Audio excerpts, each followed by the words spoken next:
Kelinci Pasca di Jawa Barat, satu operasi militer yang kental nuansa politis dan propagandanya pada Maret 1948. Operasi ini dimulai dengan penyerahan surat tugas dari Komandan Divisi 1, 7 Desember, Mayor Jenderal HJJ W. Dorsberg, kepada Komandan Koloni Operasi Kelinci Pasca, JKL Kot.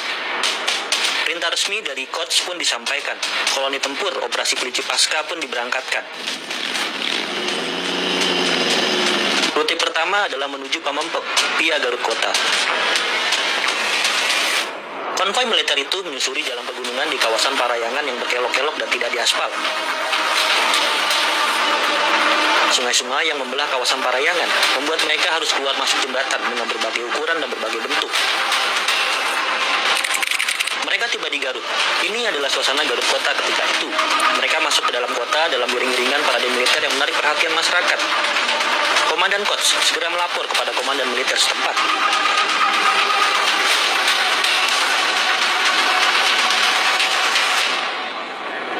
Ini adalah pemandangan Teluk di Pamempek.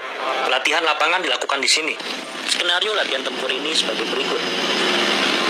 Kendaraan tempur Fort Link yang sedang berpatroli menemukan kejadian mencurigakan. Seorang tentara melompat turun dan mengintai musuh di balik semak-semak. Karena musuh terlalu banyak, ia lalu meminta bantuan.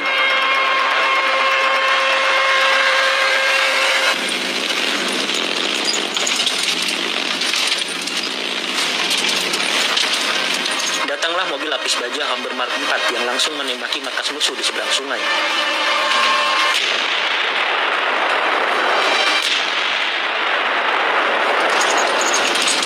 Setelah itu, pasukan tambahan datang.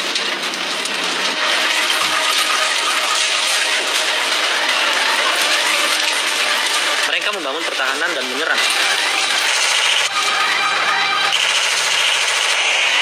Setelah yakin musuh telah dilumpuhkan, mereka pun menyerbu ke seberang sungai. Dari Pamempek mereka bergerak ke Ciamis. Tidak ada jalur langsung, sehingga mereka mesti berputar kembali melewati Garut Kota, terus ke Tasikmalaya Kota dan Manonjaya.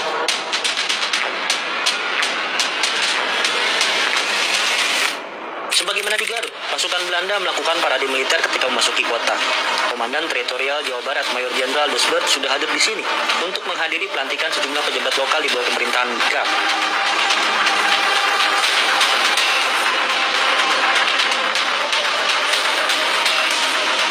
Perjalanan berikutnya tidak selancar sebelumnya karena persoalan jembatan-jembatan yang diajukan TNI semasa perang melawan agresi militer Belanda I. Karena itu, dalam perjalanan menuju Cirebon, sebagian besar kendaraan tempur diangkut dengan kereta api.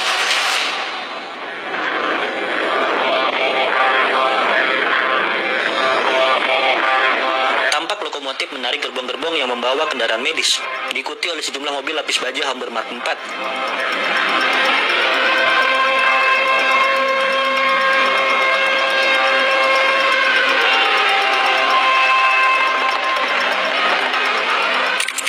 Dalam perjalanan menuju Purwakarta, mereka melintasi Indramayu Kota, Eretan Wetan, kemudian patah arah di Cikampek.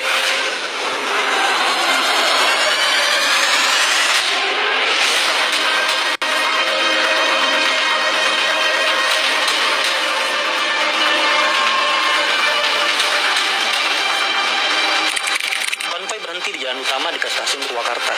Perawatan kendaraan-kendaraan tempur dilakukan. Rombongan itu kembali berjalan melewati jalan bergelombang tak beraspal, melintasi kawasan hutan menuju Batavia. Rute ini melintasi Karawang Kota, Lemah Abang, dan Cibarusa. Kendaraan tiba di pos tentara di Batavia. Selanjutnya adalah persiapan mengikuti parade esok hari.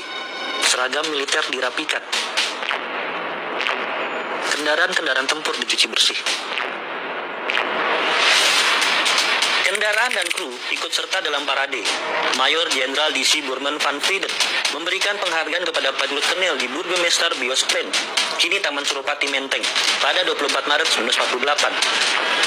Tampak 3 pesawat pengebom B-25 Mitchell dan ML Kenil melintasi Angkasa Raya. Mereka tiba di Bogor.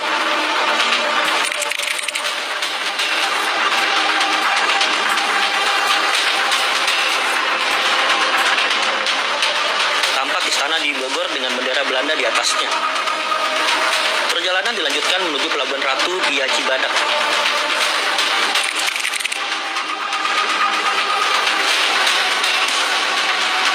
Ombak dari laut menyapu pantai berbatu Pelabuhan Ratu. Di sini, operasi pasca dinyatakan selesai.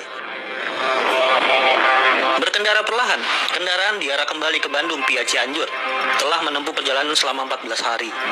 Operasi Kelinci Pasca memiliki sejumlah tujuan. Pertama, ini adalah operasi yang berorientasi pada efek ketat. Konvoi kendaraan tempur dan parade ketika memasuki kota merupakan gambaran bahwa persenjataan dan personel TNI jauh ketinggalan dari pasukan Belanda. Dengan demikian, akan muncul satu kesimpulan awal bahwa TNI mustahil bisa menang pertempuran melawan pasukan Belanda. Kedua, operasi ini ditujukan untuk lebih mendekatkan diri kepada rakyat Indonesia di wilayah Jawa Barat. Karena itu, ditampakkan bagaimana tentara Belanda membagi-bagikan permen dan rokok kepada warga. Bahkan dokter tentara juga merawat warga yang terluka. Dengan cara ini, rakyat Indonesia di daerah pendudukan dihajar dengan propaganda bahwa prajurit-prajurit Belanda itu baik. Ketiga, ketika memasuki kota atau di daerah-daerah tertentu, selalu ditampakkan masyarakat yang bersorak-sorai menyambut pasukan Belanda. Ini jelas settingan. Tujuannya, propaganda ke dunia internasional bahwa rakyat Indonesia di Jawa Barat senang dengan Belanda dan mendukung Indonesia kembali menjadi koloni Belanda. Namun, sejarah mencatat bahwa propaganda Belanda ini gagal. Ketika pecah agresi militer Belanda II, rakyat Jawa Barat mati-matian mendukung perjuangan TNI. Bahkan ketika negara Jawa Barat berdiri secara resmi pada era Republik Indonesia Serikat, negara Jawa Barat adalah negara bagian pertama yang memilih bergabung kembali dengan Republik Indonesia.